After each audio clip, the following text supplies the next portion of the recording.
Bom dia a todos, graça e paz do Senhor Jesus seja com todos nós.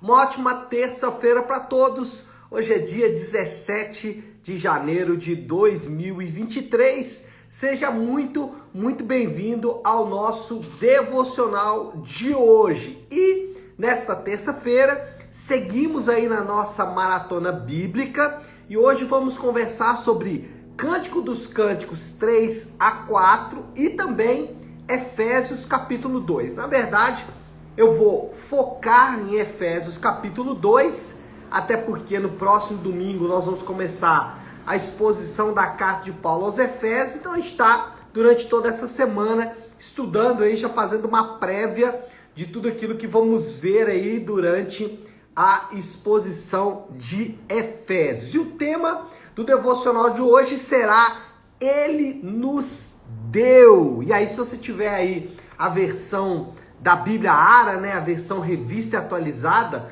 o capítulo 2 começa exatamente desta forma: Ele nos deu vida. Eu quero ler o texto com você. A NVI, ela é ligeiramente diferente aí no início, mas eu vou fazer o seguinte: vou ler todo o texto e aí depois a gente vai voltar comentando aí cada um dos aspectos desse texto. Efésios capítulo 2, versículo 1 até o 7, diz assim: Vocês estavam mortos em suas transgressões e pecados, nos quais costumavam viver quando seguiam a presente ordem deste mundo e um príncipe do poder do ar, o espírito que agora está atuando nos que vivem na desobediência. Anteriormente, todos nós também vivíamos entre eles, satisfazendo as vontades da nossa carne, seguindo os desejos e pensamentos. Como os outros, éramos por natureza merecedores da ira.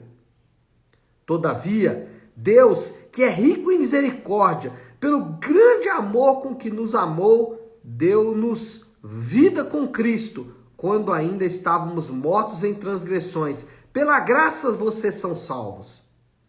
Deus nos ressuscitou com Cristo e com Ele nos fez assentar nas regiões celestiais em Cristo Jesus, para mostrar, nas eras que hão de vir, a incomparável riqueza de sua graça, demonstrada em sua bondade para conosco em Cristo Jesus. Pois vocês são salvos pela graça por meio da fé. Isso não vem de vocês, é dom de Deus.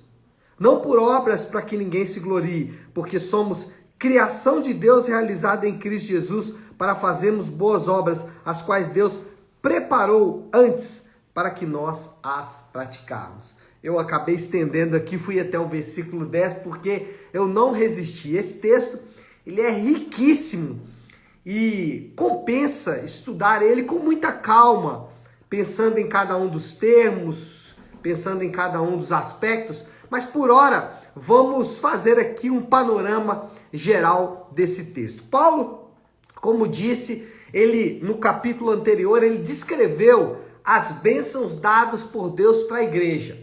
Ele descreveu quais são as bênçãos espirituais nas regiões celestiais, como falamos ontem.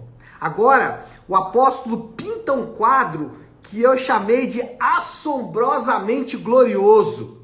Porque esse quadro vai mostrar quanto estávamos perdidos e quanto foi gloriosa ou quanto é gloriosa a salvação de Deus para os crentes. Esse quadro, ele tem 3 partes. A primeira parte desse quadro é o que aconteceu no passado.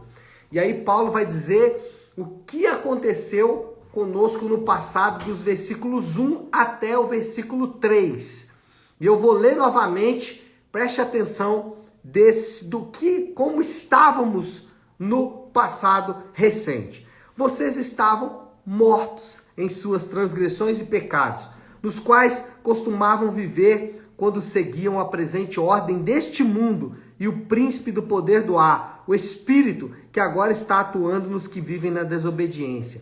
Anteriormente, todos nós também vivíamos entre eles, satisfazendo as vontades da nossa carne, seguindo os seus desejos e pensamentos. Como os outros, éramos, por natureza, merecedores da ira.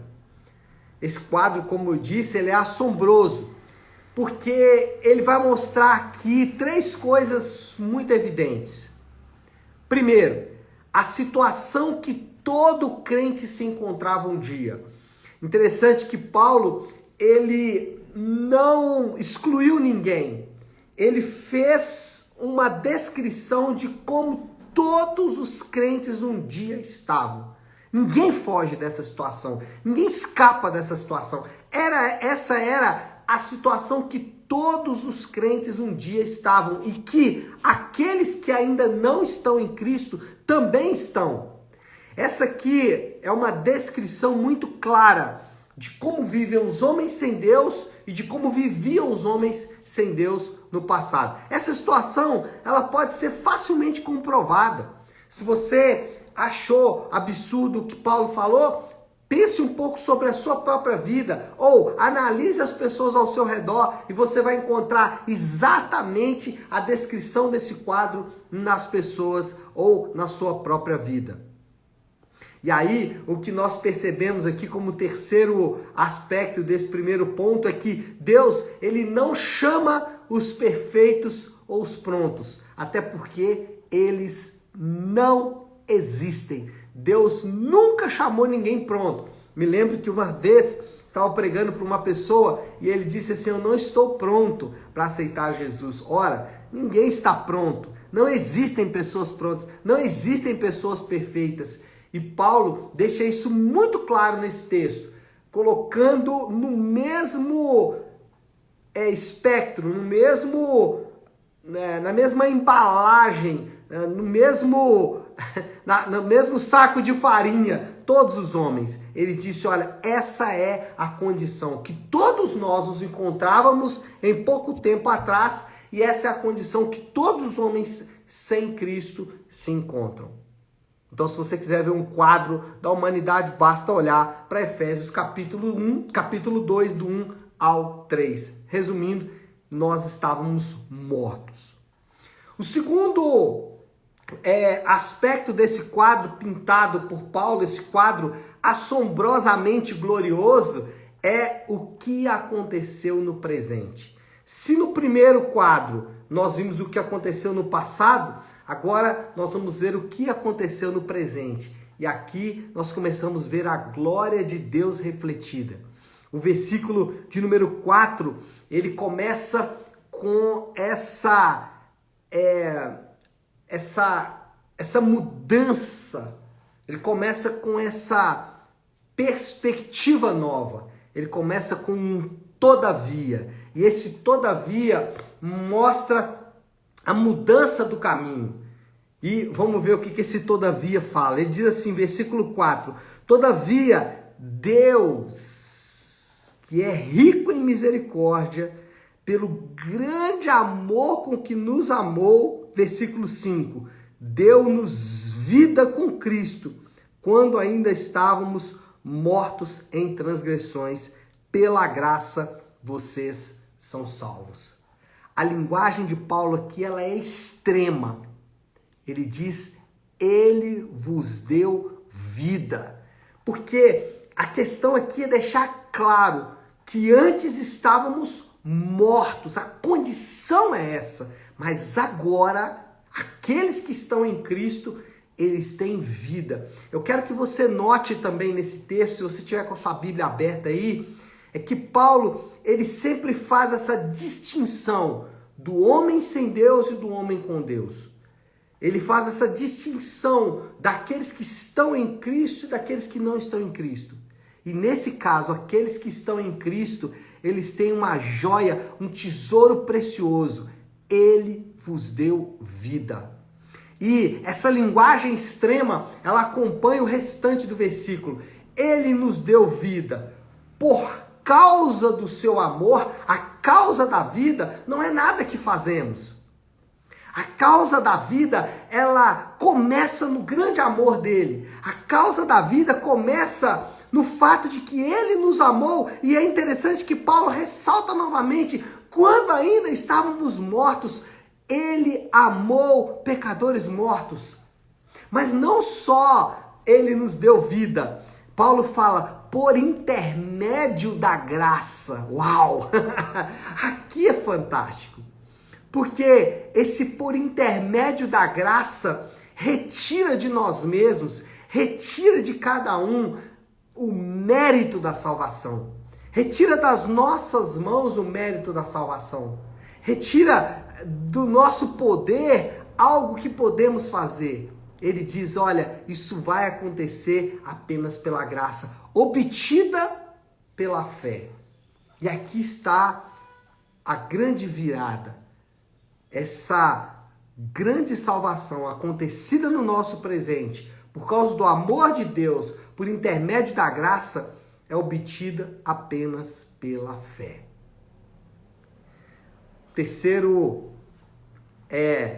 A terceira parte desse quadro assombrosamente glorioso pintado pelo apóstolo Paulo primeiro, então, como vimos, o que aconteceu no passado, o que está acontecendo no presente e, preste atenção na linguagem, o que já aconteceu no futuro. Eu fiz de propósito. O que já aconteceu no futuro, porque é isso que Paulo vai dizer. Olha aí os versículos 6 e 7. Deus nos ressuscitou com Cristo e nos fez assentar nas regiões celestiais em Cristo Jesus, para mostrar nas eras vindouras, olha só a linguagem, para mostrar nas eras que hão de vir a incomparável riqueza de sua graça, demonstrada em sua bondade para conosco em Cristo Jesus. Paulo, ele mistura aspectos do passado com aspectos do futuro. Paulo considera o futuro pronto. Ele diz que aqueles que estão em Cristo já estão ressuscitados. A questão toda aqui não envolve apenas uma afirmação vaga, não envolve apenas uma afirmação que nós vamos em momentos de emoção dizer, ele já nos ressuscitou e nos fez assentar com Cristo nos lugares celestiais, uma espécie de afirmação emotiva. Não, Paulo não está preocupado com isso. O que Paulo está mostrando nesse texto é a nossa esperança, a esperança dos crentes, a esperança de cada um daqueles que viviam no seu passado, mortos em delitos e pecados, que viviam no passado debaixo da influência desse espírito e que eram merecedores da ira de Deus, que foram alcançados pelo amor de Deus, que é rico em misericórdia e que pela graça salva esses indivíduos, esses homens, essas mulheres, essas pessoas, eles podem continuar com a sua esperança bem acesa, porque essa esperança já está pronta no futuro. É isso que Paulo está dizendo. E nossa esperança é essa. O nosso futuro está garantido em Cristo Jesus. Bom, eu preciso caminhar aí para o fim. Nosso tempo já está correndo muito rapidamente. Permita-me fazer apenas aqui uma conclusão de tudo isso. E a conclusão é: Deus concede vida espiritual para pecadores perdidos e desamparados, libertando-os da condenação futura e capacitando-os a viver corretamente. Então, Deus liberta pecadores perdidos, dá para eles um futuro glorioso e capacita-os a viver de maneira correta. E qual é o desafio aí do Léo para esta terça-feira? Qual aplicação podemos fazer de tudo isso? Penso eu que nós devemos considerar a nossa vida à luz dessa realidade. Que a ideia aqui é você pegar a sua própria vida e considerar ela a partir dessa realidade. Será que nós vivemos à luz dessa realidade ou nós vivemos à luz dos acontecimentos da nossa vida? Nós vivemos à luz das nossas próprias dificuldades ou à luz dessa realidade gloriosa? O quanto essa realidade impacta o nosso testemunho, o meu testemunho, o seu testemunho, ele é impactado por essa realidade ou impactado pela nossa vida, as nossas dificuldades? O nosso serviço Eu sirvo à luz dessa realidade ou eu sirvo à luz de vantagens e benefícios que eu quero obter pelo que eu faço pelas pessoas? A minha vida espiritual, a minha vida de oração, a minha vida com Deus, ela é impactada por essa realidade ou ela é apenas um resultado das minhas próprias impressões? Então, considere a sua vida à luz dessa realidade. Esse é o desafio desta terça-feira. Tá certo, meu povo? Vamos orar, vamos colocar tudo isso aí diante de Deus. Se você puder, pare um instante o que está fazendo e vamos juntos buscar a Deus em oração.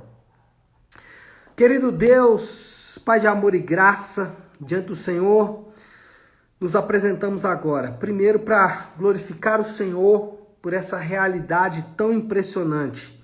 Que quadro glorioso, assombroso, que temos acesso através da Tua Palavra. Como estávamos, o que aconteceu conosco na salvação e o que nos espera no futuro.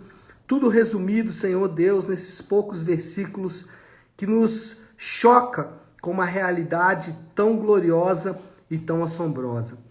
Pedimos que o Senhor nos perdoe porque às vezes não conduzimos a nossa vida a partir desta realidade. Esquecemos ou simplesmente ignoramos essa realidade. Mas nessa manhã pedimos que o Senhor nos perdoe e nos dê graça para viver à luz dessa realidade, para que o Teu nome seja sempre glorificado. Nós oramos e oramos assim, meu Deus, em nome de Jesus. Amém, amém e amém. Tá certo, meu povo? Então é isso. Nós vamos ficando por aqui. Que Deus te abençoe. Uma ótima, uma excelente terça-feira para todos. Fiquem com Deus.